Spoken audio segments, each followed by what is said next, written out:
Olá, criptomaníacos! Como esperamos de todo governo comunista, a China quer controlar o que cada indivíduo pode fazer ou não dentro de sua propriedade privada. A gente já conhece aí que a China proibiu, por exemplo, o uso de internet dentro das casas das pessoas, né? Tem muitas limitações impostas pelo Estado. E agora a China resolveu também proibir a mineração de criptomoedas. Como sabemos, a China é responsável por cerca de 70% da mineração de Bitcoin. E essa mineração é responsável tanto pela segurança da rede quanto pelas transações do Bitcoin. Será então que essa proibição da mineração na China não levaria o Bitcoin à famosa espiral da morte? Você não sabe o que é espiral da morte? Então esse vídeo é muito importante para você. É sobre isso que vamos discutir logo após a vinheta.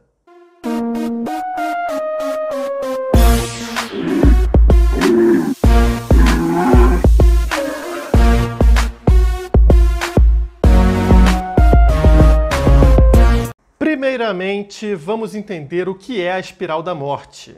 Bom, a dificuldade de mineração do Bitcoin é recalculada a cada 2016 blocos, o que leva cerca de 2 semanas para acontecer, de forma a manter cada bloco sendo processado em média a cada 10 minutos. Mas vamos assumir que por algum motivo, como por exemplo a proibição da mineração na China, a força computacional da rede do Bitcoin de um dia para o outro caia pela metade. Nesse cenário, agora ao invés de cada bloco ser processado em 10 minutos, ele levará 20 minutos para ser processado. E como consequência, ao invés da dificuldade da rede levar 2 semanas para ser recalculada, levaria agora 4 semanas. Devido a essa lentidão no processamento dos blocos, os mineradores que se mantêm na rede levariam o dobro do tempo para ganhar a recompensa pela mineração de um bloco. E isso faria com que boa parte desligasse suas máquinas para evitar prejuízo, o que reduziria ainda mais a força computacional da rede, aumentando ainda mais o tempo para chegarmos nos 2016 blocos e recalcular a dificuldade. O que originalmente levaria 2 semanas, subiu para 4 semanas, agora para 8 semanas, depois para 12 semanas e entramos no espiral da morte, onde o recálculo de dificuldade nunca chega e onde mais e mais mineradores são obrigados a abandonar a mineração por ela passar a não ser mais rentável. Seria, portanto, o fim do Bitcoin. Essa é uma teoria possível, apesar de improvável. Será que a proibição da mineração na China, caso ocorra, poderia nos levar a um cenário como esse? Vamos primeiro entender quais são os motivos destas intervenções de governos estatais na vida alheia. São sempre motivos subjetivos. Dessa vez, a mineração é culpada, segundo essa comissão chinesa, porque consome muita energia, é danosa ao meio ambiente e é uma atividade, segundo eles, sem sentido, que não traz benefícios para a produção e nem para o desenvolvimento social da China. Ou seja, é o governo quem sabe no que você deve ou não gastar sua energia e o seu tempo. E isso vem de um país que há décadas está na lista dos mais poluídos e poluentes do mundo, mas que fecha os olhos para determinadas indústrias e arregala os olhos para outras. Claro, o governo chinês é bem mais amigável a indústrias poluentes que molham a sua mão. Aparentemente, o setor de criptomoedas não faz parte desse grupo.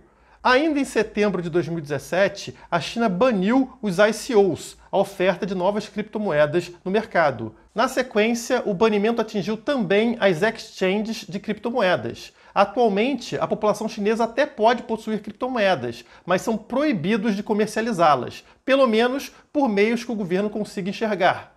Apesar disso tudo, 70% da mineração de bitcoins vem da China, e ela é responsável pela maior parte do hash rate, ou seja, da força computacional que mantém a segurança da rede e o processamento das transações com Bitcoin.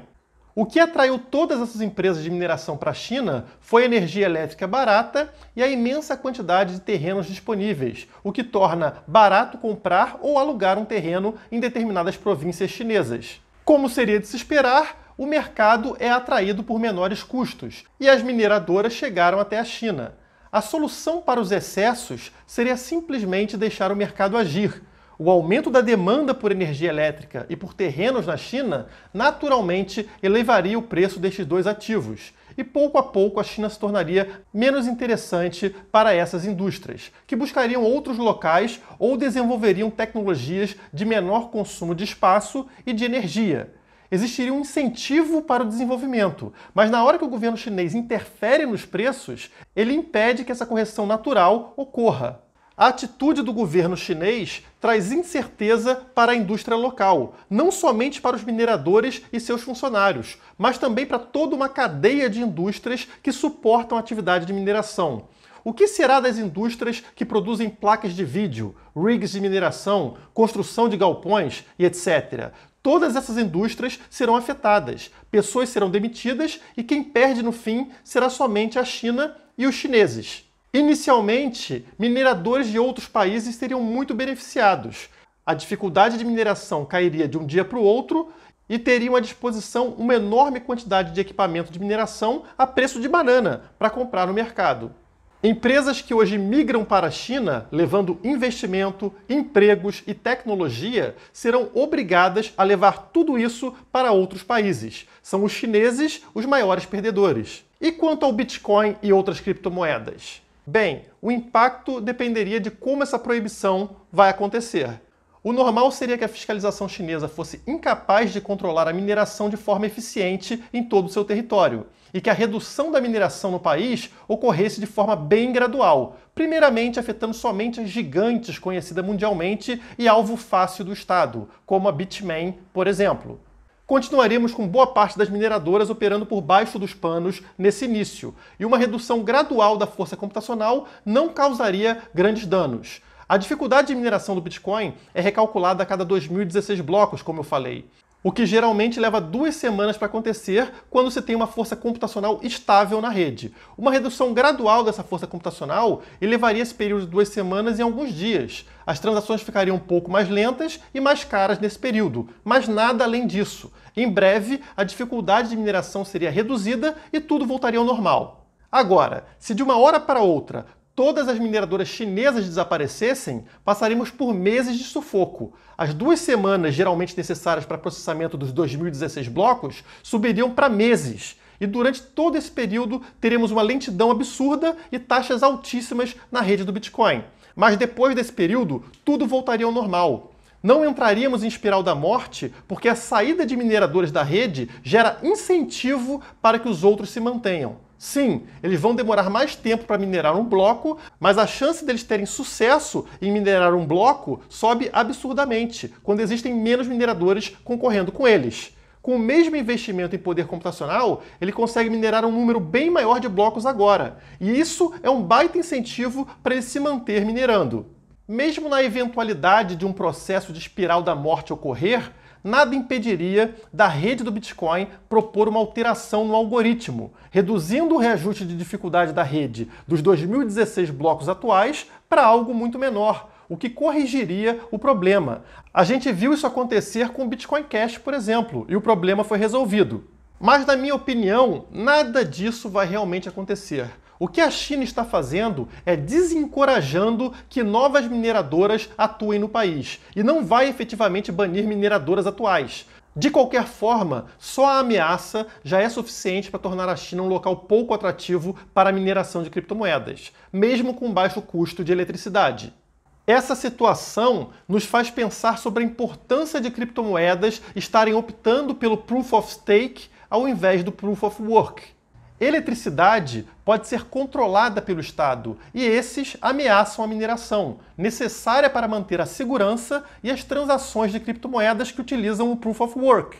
Um país qualquer banir a mineração afetará a segurança e as transações de uma moeda por algum tempo. E mesmo que não a inviabilize, é algo muito negativo e comprometedor para qualquer projeto. Uma das grandes importâncias do Proof of Work, que é a mineração por trás do Bitcoin, é a ligação que ele faz entre uma blockchain, um mundo digital, com o mundo real, para o bem e para o mal. Você tem máquinas para mineração, você tem pessoas efetivamente investindo em ativos, e isso gera uma cumplicidade. É necessário se doar e manter aquilo vivo, mesmo em momentos de pânico e crise. Ninguém vai abandonar a mineração do Bitcoin porque o preço caiu ou porque tem algum FUD, já que foi caro fazer esse investimento, manter uma máquina, alugar um espaço. Então existe essa ligação entre mundo real e mundo virtual. Por outro lado, o Proof of Stake existe somente como uma estrutura computacional e social, e sem nada que ancore fisicamente seu valor ao mundo real. Uma grave crise de confiança numa moeda pode gerar uma fuga em massa, desvalorização massiva da moeda, gerando uma espiral da morte que comprometa a segurança de toda a rede e acabe destruindo essa moeda. Ao mesmo tempo que ser ancorada fisicamente é uma vantagem do Proof of Work, é também sua desvantagem, já que é um sistema facilmente atacado por governos estatais, que podem a qualquer momento confiscar máquinas e punir pessoas. Grandes mineradoras são alvos fáceis dos governos, porque elas são centralizadoras de poder computacional. Basta o Estado confiscar aquelas máquinas para abalar uma criptomoeda. Como sempre, a nossa proteção contra a violência estatal se chama descentralização. Mesmo se todas as grandes mineradoras forem fechadas e suas máquinas forem queimadas, nada vai impedir que pessoas comuns, como eu e vocês, voltem a minerar o Bitcoin de seus computadores pessoais. E não há nada que o Estado possa fazer contra isso. Sim, o poder computacional da rede cairia muito e a segurança da rede pode ser comprometida, mas o sistema não vai morrer. A outra alternativa, infelizmente, pode ser recorrer somente ao Proof of Stake e a sistemas 100% virtuais, caso estados continuem atacando a liberdade individual. Resumindo esse vídeo, eu não vejo essa atitude chinesa como perigosa para o Bitcoin. Ela não deve afetar em nada a vida do usuário ou do investidor comum. A rede do Bitcoin foi inteligentemente construída, permitindo esse recálculo de dificuldade de tempos em tempos, e nada impede que esse recálculo ocorra antes de 2016 blocos, caso exista um consenso na rede para reduzir esse valor. Enfim, a gente sempre terá um recálculo da dificuldade de forma a manter a rede viva, seja com 100 pessoas realizando mineração do seu computador pessoal ou com grandes mineradoras enormes na China fazendo esse trabalho. Para finalizar esse vídeo de forma bem feliz, quero mostrar para vocês o incrível resultado obtido pelo nosso grupo VIP de sinais nos últimos dias. Desde o dia 12, são 23 alvos batidos para somente um stop. Será que você sozinho conseguiria 23 acertos no trade em 24 tentativas? Eu acho bem difícil. É por isso que eu tenho orgulho da nossa equipe.